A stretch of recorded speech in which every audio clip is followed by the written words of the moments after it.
လောက်တဲ့ကောင်ကဖမ်းပြီးတော့စစ်မှုထမ်းတွေကိုထည့်လိုက်တယ်စစ်မှုထမ်းတွေရောက်သွားတော့ငိုရရီနဲ့ပိသားစုတွေကလိုက်ရွေးတယ်လိုက်ရွေးတာ380ပေးရင်ပြန်လို့ပေးမယ်ဆိုပြီးတော့380ပေးလိုက်တာအခုလူလည်းပြန်မရဘူးအဲ့ဒီ380လည်းပြန်မရလို့ဥပါမောက်ခဆိုတဲ့ဘုန်းကြီးရှိမှလာပြီးတော့ရှောက်တင်ပြတာတဲ့ကဲကြည်ဝါကြနော်ဒီစစ်မှုထမ်းဆိုတဲ့ခေါင်းစဉ်အောက်မှာပြည်သူတွေနေ့စဉ်ရက်ဆက်စက်ကြီးပေးနေရတဲ့ဘဝဟမ်ဖြစ်နေတာကြည့်ဓမြတိုက်ပြန်ပေးဆိုလှုပ်ချင်တိုင်းလှုပ်နေတာဒါစစ်တပ်လားဒါတတ်မတော်လား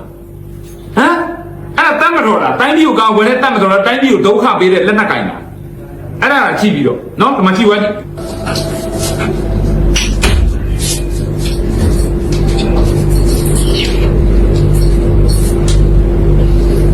မင်းလည်းမရဘူးလေစနေဆုံးပါဗျာစနေဆုံးပါ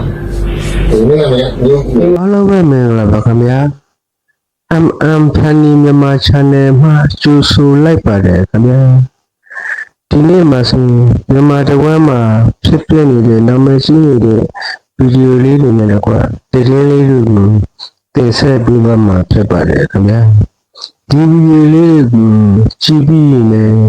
ဝေဖန်ပုတ်သက်ပြကြပါဦးခင်ဗျာအားလုံးလည်းမင်္ဂလာပါခင်ဗျာကျေးဇူးတင်ပါတယ်မင်းကလာတဲ့အကြောင်းတွေကဒီလိုရင်ဒီဆိုရင်ပြောစုတယ်ပါတော့မင်းကဆိုရင်ပြောပါတယ်ခေါ်ရင်ပြု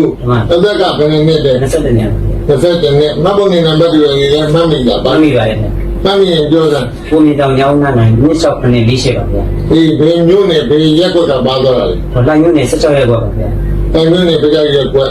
ဘာလမ်းနဲ့ပါမီလမ်းပါဗျာပါမီလမ်းအေးမတ်တွေမှတ်မိတယ်မှတ်မိပါတယ်ဗျာဘယ်လောက်လဲအိမ်မက20ပါဗျာ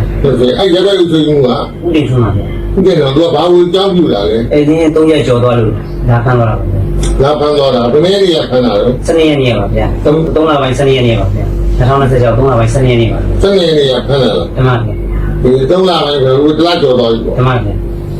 4လပိုင်း5လပိုင်းက2လလောက်အောင်ကျော်သွားပြီအဲ့ဒီပုံမှာဖမ်းသွားတော့ငွေပေးတာတွေပါလေရှိပါတယ်ဗျာငွေဘယ်လိုပေးရတာလဲငွေဆက်လူကတော့ရအောင်ထုတ်ပေးမယ်ပြောပြီးတော့အဲ့ပြောတဲ့လူကဘယ်လိုလဲရဲလူမျိုးပါဗျာရဲလူမျိုးရဲမို့မှန်ပါရဲရဲမို့မှန်ပါဗျာဟုတ်လားသူဘုန်းတော်ပဲတွေမှတ်မိတယ်မှတ်မိပါတယ်ဗျာမှတ်မိတယ်သူ့ကိုဘယ်လောက်ပေးလဲရသူ့90လောက်ပေးလိုက်ရတယ်ဗျာ90ကအဖိတ်ငါခါလို့ငါကြားပြီးတာလေဟုတ်တယ်မှန်ပေးတာဘယ်နေရာပေးတာပါလဲတပည့်တော်ပါရမီစင်ရပေးတာမှာတစ်ခါပါဗျာနောက်တစ်ခါရှိတကောင်ဖျားရဲ့ဒီဘက်ပြည်သူ့ဝင်နေကမိုင်းကားထဲမှာပေးရတာဗျာတစ်ချိန်ပါလေတစ်ချိန်အဲ့လိုပေးရတယ်နောက်တစ်ခါအဲ့90ပဲလားထပ်ပြီးတော့ပေးရတာရှိသေးလားလူရရင်တော့95တိန်ထပ်ပေးအောင်ပြောပါတယ်ဗျာလူရရင်95တိန်မှန်ခုနောက်ထပ်ပေးရတဲ့မူပမာဏ90ရာအကုန်လားကုန်ပါရဲ့ဗျာဒီလို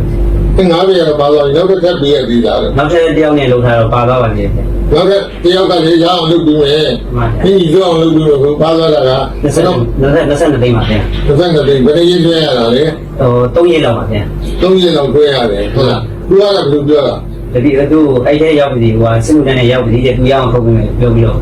ပြောမှုကတော့10သိန်းပါဗျာ။ဒီတော့မှုကတော့က10သိန်းပထမတည်းရဲ့ဒီကလမ်းစိတ်ဖို့အတွက်2သိန်းတောင်းပါတယ်ဗျာ။ပြီးတော့နောက်ထပ်5သိန်းဘုံမှုကတော့နောက်ထပ်5သိန်းပြန်တောင်းပါတယ်ဗျာ။ပြီးတော့နောက်တဲ့တစ်ပတ်လောက်နေတော့ကြတော့သူအဲ့ဒီကိုရောက်ပြီးထပ်ပြီးတော့သူတို့စားဖို့တောက်ဖို့အတွက်နောက်တဲ့5သိန်းဖြတ်တောင်းပါတယ်ဗျာ။အဲ့ဒါ22သိန်းရောက်ပါ။မှန်ပါဗျာ။ခုကကဲကြားတယ်နော်ကျွန်တော်မနေ့ကမှတိထားတဲ့ဟာတစ်ခုရှိတယ်နော်မနေ့ကအဲ့တဲ့တယောက်ကျွန်တော်ရှိကိုရောက်လာစစ်တပ်ထောက်ခံတဲ့ဘက်ကနော်အဲ့ဒီကိုနဲ့စကားပြောရင်းနဲ့လက်ရှိမြန်မာပြည်မှာဖြစ်နေတဲ့ဟာအခုပေးနေတော့ဖွင့်ထားတယ်တဲ့စစ်မှုထမ်းဥပဒေကိုစစ်မှုထမ်းပါဝိုင်းကယ်ဆယ်ပေးတယ်ဆိုတာဟာပေးတော့ဖွင့်ထားတာလေဗျာလက်ရှိမြန်မာပြည်မှာကျွန်တော်မသိဘူးတိကျကျွန်တော်လည်းမသိဘူးအဲ့ဒါအဲ့အကြောင်းစစ်မှုထမ်းတွေကိုဖမ်းကန်ထိရင်လိုက်ကန်ကူညီပေးတယ်ဆိုတဲ့ပေးတော့ဖွင့်ထားတာတဲ့ဟာမလောက်ကြပါနဲ့ဗျာမင်းတို့ဘဝကိုဘဝနဲ့ပဲနှိုင်းရှင်ကြည့်ဟမ်ဒါဒီစစ်မှုထမ်းကိစ္စကိုတော့ထပ်လိန်ပြီးတော့မစားကြပါနဲ့လိန်ကန်ထိလူဖမ်းကန်ထိလို့ဒုက္ခရောက်နေတဲ့သူတွေပါသူတို့မှအပူပင်မီးပင်လည်းရောက်နေတာလေအဲ့ဒီချိန်မှာထပ်ပြီးတော့တခါထပ်လိန်အောင်မယ်ဆိုတော့သူတို့ဘဝလေးကိုစဉ်းစားကြည့်ကြပါကွာအဲ့တော့လောကမှာ ငွေနောက်ဆုံးလောက်ဆရာရှိဓမြတိုက်ရင်တိုက်လိုက်ကွာငါအားပေးလိုက်မယ်ဓမြတိုက်တာတော့အော်မဟုတ်ဓမြတိုက်တာကိုအားပေးတာမဟုတ်ဘူးနော်ဒီစစ်မှုထမ်းဒုက္ခရောက်တဲ့ကောင်ကြီးကငွေလိမ်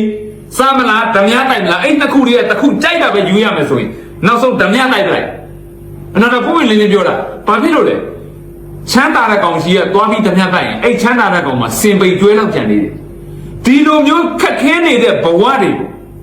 ကျွန်တော်ပြောအထိပ္ပယ်တဘောပေါက်မှထင်ပါတယ်နော်တကြကိုစီကဓမြတိုက်တာကိုအားပေးတယ်လို့ဖြစ်လာအောင်ပဲဘောမတွေကိုကြောက်ကလေးတယ်နော်ကျွန်တော်ပြောတဲ့အထိပ္ပယ်တဘောပေါက်ပဲမလားဒီလိုမျိုးဒုက္ခရောက်နေတဲ့ဘဝကိုတခါထပ်ပြီးဒုက္ခပေးမယ်ဆိုရင်သူတို့ဘဝကိုသူတို့ကိုချင်းစာကြည့်သမ်းပါဟမ်အဲ့တော့ဒီစစ်မှုထမ်းခြင်းကိစ္စနဲ့ပတ်သက်လို့အခုလိုလိန်ညာပြီးတော့မင်းတို့တွေမစားတင်ဘူးကွာ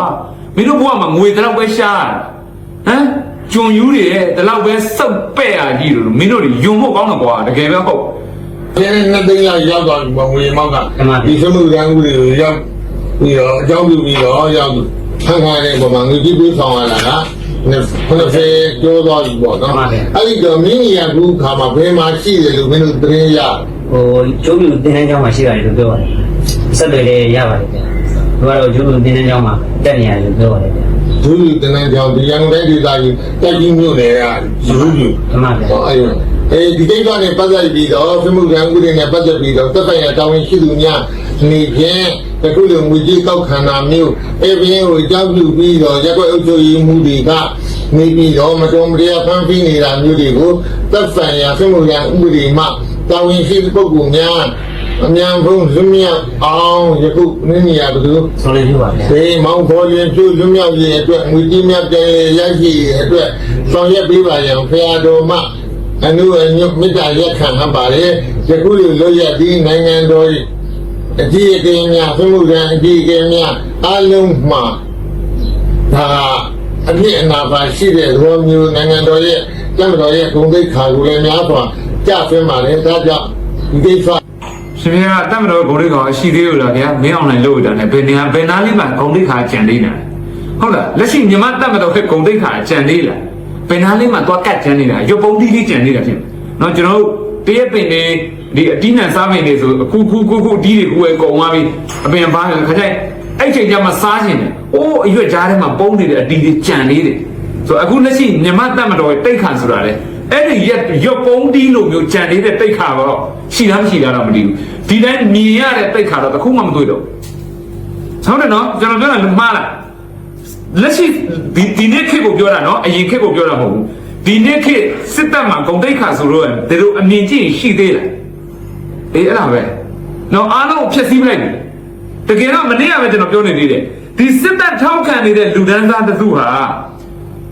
ကျွန်တော်အမြင်ကတော့စစ်တပ်ကိုထောက်ခံတယ်လို့မမြင်တော့ဘူးဒီလူတွေဟာဝိုင်းပြီးတော့ပဲဒီစစ်တပ်ကိုဝိုင်းဖြတ်နေကြတယ်လို့ပဲကျွန်တော်မြင်တော့တယ်ဒါကျွန်တော်ကောင်းပြောတာလက်ရှိဘောမတွေပေါ့ဘောမတွေပြောနေဆိုနေလုံနေတယ်ထိုင်ကြည့်လိုက်နော်သူတို့လောက်ရက်အားလုံးဟာသူတို့ပြောဆိုမှုအားလုံးဟာစစ်တပ်ကိုကောင်းစေခြင်းလို့မြင့်မားလာမှုအတွက်ပြောဆိုလောက်ရက်တွေလားဒီစစ်တပ်ကိုလူမုန်းတဲ့မုန်းမဲ့လူယုံတဲ့ယုံမဲ့လူလုံးဝအပြစ်ဘက်ကိုတွားအောင်လုပ်နေကြတာအဲ့ဒါလေးပဲကြည့်ပါအဲ့တော့ဒီနေ့ခေတ်ဘောမတွေလုပ်တဲ့အလုပ်တွေစစ်တပ်ကိုကောင်းမွန်အောင်လို့ဟိုစစ်တပ်ကိုအထောက်အကူအပန့်ဖြစ်အောင်လုပ်တာတခုမှမတွေ့ဘူးကျွန်တော်ကတော့ဝိုင်းဖြစ်နေကြတယ်လို့ပဲကျွန်တော်မြင်တယ်တကယ်ပြောတာနော်အခုလက်ရှိစစ်တပ်မှာတိုက်ခါမဲ့သွားတာလေဒီမင်းအောင်နိုင်တဲ့အဲ့ဒီဘောမတွေကြောက်ပဲနော်သူတို့ပဲဖြစ်သေးလိုက်တာတကယ်တော့သူတို့ကတမတော်ကိုချစ်တာမဟုတ်ဘူးတမတော်ကိုဖြစ်တာအခုသက်ဆိုင်ရာတာဝန်ရှိသူများအမြန်ဆုံးဖြည့်ရှင်းဆောင်ရွက်ပေးပါရန်မကွေးကြောင်းဖရာတော်ဥပမောက္ခမအထူးမေတ္တာရက်ခံအပ်ပါတယ်ကဲဘယ်လိုလုပ်ကြမလဲဘဝနော်အခုဒါတင်ပေးတဲ့ဘုန်းကြီးကဒါမဘာသာဘုန်းကြီးနော်ဥပမောက္ခဆိုတာဒါမဘာသာဘုန်းကြီးထဲမှာနာမည်ကြီးခေါင်းဆောင်ထဲမှာပါတယ်ဘယ်လိုပုဂ္ဂိုလ်တွေကစဒီလိုရိုက်တင်နေရပြီဆိုရင်ဘယ်လိုဖြစ်ပြီးတော့တိုင်းပြည်ပြက်နေကြလို့စဉ်းစားလိုက်ကြည့်ဟုတ်တယ်နော်ဒီလိုလူမျိုး sorry ဒီလိုပုံပုံမျိုးကအစဒီလိုမျိုးရိုက်တင်နေရပြီဆိုရင်ဘလောက်ပြောင်းတတ်နေလို့လဲဆိုတာစဉ်းစားလိုက်ကြည့်ဒါ line ပေါ်တက်လာတာကိုပဲကျွန်တော်တို့တွေ့ရတာနော်လူမတိတူမတိဘဝပြက်သွားတဲ့မိသားစုတွေဘလောက်ရှိပြီလဲဒီစစ်မှုထမ်းအောက်မှာဟမ်အခုဘယ်လိုတောင်းယူမလဲစစ်မှုထမ်းပေါ်ကစားက မင်းတို့တွေကဘာဖြစ်တာလဲတလားနလားတင်နှန်းတက်ပြီးကင်းမဲဆောက်ကမှမင်းတို့စစ်ပညာသင်ပေးမှာလိုအပ်တဲ့ဟာအကောင်လုံးနဲ့ပြည့်စုံထုတ်ပေးမယ်2နှစ်ပြည့်ကျမ်းမယ်ဒါမင်းတို့ကဘာဖြစ်တာလဲလို့လော်ခဲ့ကြတဲ့ဖားတယ်တွေဖားကောင်းတွေပါစက်ပေါက်တွေဘယ်ရောက်ကုန်ပြီဟမ်တောင်းဝင်ယူခိုင်းသူတို့အခုကြည့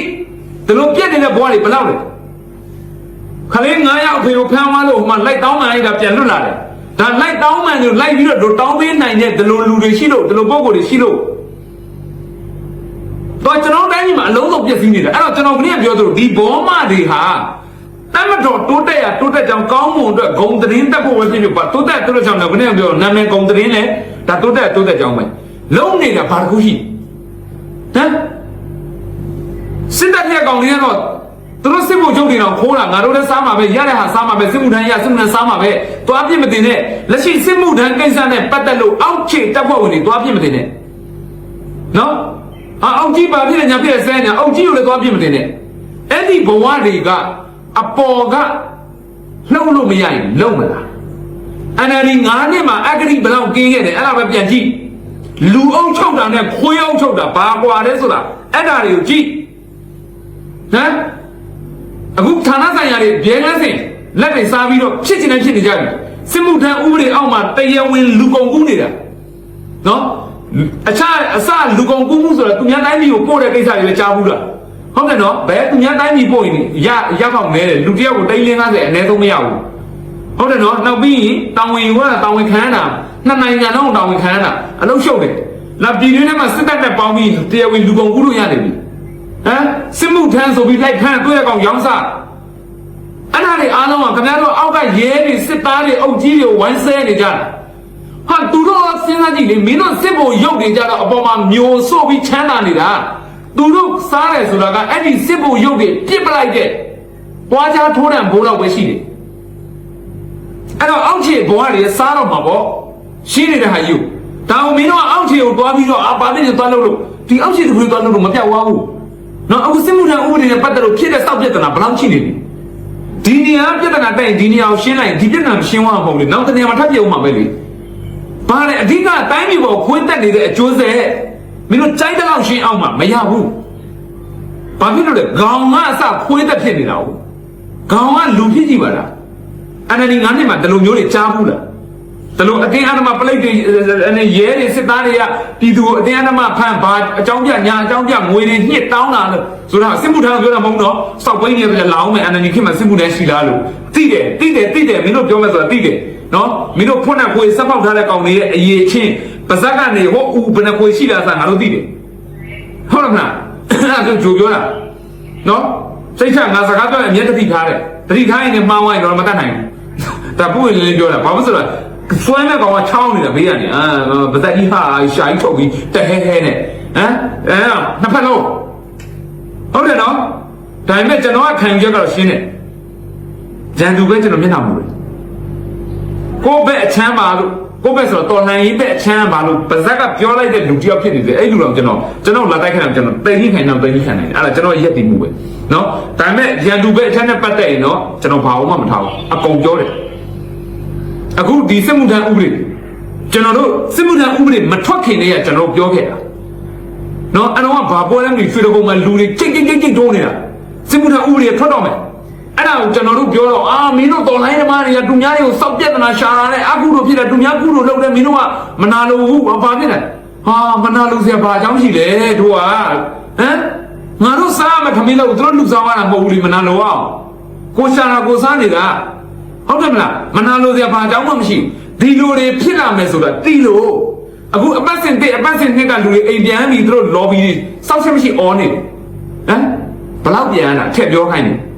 ပြောရဲလားအဲ့ကောင်တွေပြောရဲလားအပတ်စဉ်မှာလူကြီးဘလောက်ခေါ်ထားတယ်ကွာဘလောက်အိမ်ပြန်ရတယ်ဘယ်ကောင်ပြောရဲလဲဟမ်ပြောရဲလားမင်းတို့စစ်ခွေးတွေထဲမှာအမ line ပေါ်မှာတက် on နေတဲ့ကောင်တွေပြောရဲလားမင်းတို့ဟမ်အပတ်စဉ်မှာလူကြီးဘလောက်တင်တန်းခေါ်တယ်ဘလောက်ပြန်သွားတယ်ဟမ်ဘလောက်ကတော့သွေးကုန်တယ်ဘလောက်ကတော့ပျောက်ကုန်တယ်ရန်သူကြီးမှာဘလောက်ရှိလို့ရှိမှမသိဘူးပြောရဲလားတိတိကျကျဟမ်စောက်ရှက်မရှိတဲ့စောက်ွက်တွေနဲ့စစ်မှုထမ်းဘယ်နှယောက်ပြန်တယ်ဆိုတော့ပြောရဲလားကျွန်တော်ပြောသလိုပြောရဲလားအပတ်စဉ်မှာလူကြီးဘလောက်ခေါ်တယ်အဲ့ဒီတည်းကဘယ်နှယောက်ကတော့ဘာဖြစ်သွားတယ်ဘလောက်ကတော့အိမ်ပြန်ရတယ်ဘလောက်ကတော့ မပါပေါ်ရတယ်ဘလောက်ကတော့တုတ်ပန်းဖြစ်နေတယ်ဘလူပြောရဲလေဟမ်လော်ခဲ့တော့ဒီကောင်တွေလော်ခဲ့တာအဲ့တော့အဲ့လိုတွေဖြစ်လာမယ်ဆိုတာကြိုတိလို့စစ်မှုထမ်းဥပဒေကမတရားဥပဒေကြီးနော်ပေါက်ကရဥပဒေကြီးပြည်သူချင်းတတ်ဖို့ဥပဒေမင်းတို့တွေအကုန်ပေကုန်မှာကြိုပြောခဲ့တယ်ပြောတဲ့အချိန်မှာဘာဖြစ်တယ်လက်မခံတဲ့ပြင်စောက်ပြက်တနာတော့ပြန်ပြီးရှာခံထိရတယ်မတိကိုကပဲသူများကုလိုလောက်တော့မနာလိုတဲ့အကုလိုဓမ္မလိုမဲဟမ်အခုကြည့်ဖြစ်နေတာဒါ line ပေါ်တက်လာတာပဲရှိသေးတယ်နော် line ပေါ်တက်လာတာမှဒီလောက်ဆိုရင်အခုဒီရက်ပိုင်းအတွင်းမှာနေကျွန်တော် reaction လုပ်တာဒီလိုစစ်မှုထမ်းမတရားမှုနဲ့ပတ်သက်လို့၄ခုရှိပြီဒါပါဆိုဒီရက်ပိုင်းလေးတွေဒီတရက်နဲ့အတွင်းမှာနေကဲတိုင်းပြည်လုံးမှာဘလောက်ထိဖြစ်ပြနေကြတယ်စဉ်းစားကြည့်လိုက်ပြီးတော့နော်အဲ့ဒါဘာလို့လဲတိုင်းပြည်ဖြစ်တာမဟုတ်ဘူးလားစစ်တပ်ကိုဖြစ်နေတာမဟုတ်ဘူးလားဟမ်ရှင်းရှင်းလေးအခုမင်းအောင်နိုင်တဲ့ဘောမတွေဟာဘာမှတတ်မတော်ချစ်တာလည်းမဟုတ်ဘူးစစ်တပ်နဲ့နိုင်ငံကိုဖြစ်နေကြတာအဲ့ဒါအမှန်တရားပဲမင်းအောင်နိုင်ကခေါင်းဆောင်ပြီးတော့အနောက်ကအဲ့ဘောမတက်တိုက်နဲ့တိုင်းပြည်ကိုဖြစ်နေကြတယ်နော်တော်မပြောနဲ့သူတို့တော်ပြောဒီရွေးကောင်ဆိုအကောင်လုံးသုံးကဆိုပြီးထည့်သွင်းလိုက်တာအစဖြောင်းဖြောက်လိုက်တာနော်အဲ့ဒါတလိမ့်ဆန်ဝါဒအဲ့တော့အဲ့လိုဒီလိုကောင်မျိုးတွေအုပ်ချုပ်တဲ့တလိမ့်ဆန်ဝါဒအောက်မှာရုံးမထွက်ပဲနဲ့နေကြမယ်ဆိုရင်ခမများတို့ကျွန်တော်တို့ကအဲ့ဒီတလိမ့်ဆန်တဲ့နှိမ့်ညတဲ့အဆင့်ရောက်အောင်မှာကျွန်တော်တို့တော်နိုင်လို့ဆိုအဲ့စိတ်နဲ့ငါတို့ဒီတလိမ့်ဆန်နေတဲ့တော့နှိမ့်မညနိုင်ဒီကောင်တွေအထက်ကပဲရှိရမယ်ဒီလိုအောက်တန်းသားကောင်မျိုးတွေတိုင်းပြည်အုပ်ချုပ်တော့ထိုင်ကြည့်နေလောက်တဲ့စောက်တုံးမကြတဲ့ပြည်သူဖြစ်တော့ကျွန်တော်တို့အဖြစ်မခံနိုင်ဘူးဒါကြောင့်မလို့တော်နိုင်ကြဒါပဲတော်နိုင်နဲ့ပတ်သက်လို့ရှင်းတယ်